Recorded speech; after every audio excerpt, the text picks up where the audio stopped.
atalarga, assalomu alaykum onalarga, assalomu alaykum dunyoning yorug' yulduzi ballarga.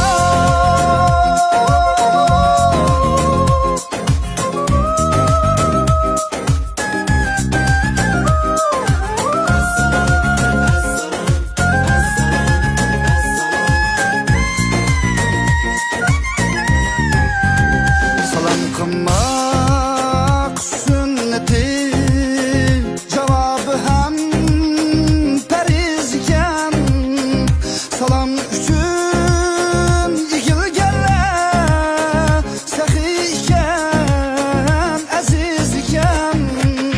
Salam qil dedi dadam, o'rgatayman bu balam.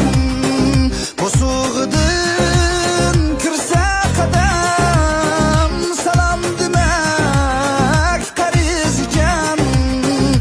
Uchrashsa qarindoshlar, sovg'at bo'lsin salom salom.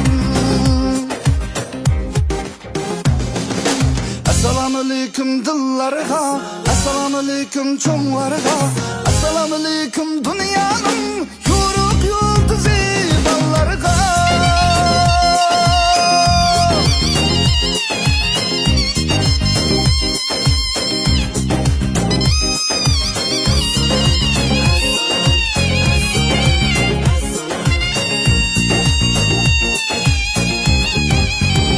Salamlarda fikrlar bor, salamlarda mehrlar bor. Salam desa kular chiroy, salamlarda shukrlar bor. Salam qilsang qilsa o'sal, qalbingni qilma malam. Bir kunlar ketar omad, shu zotlar salam g'izar. Salamlarimiz la güzel bizdagi yor.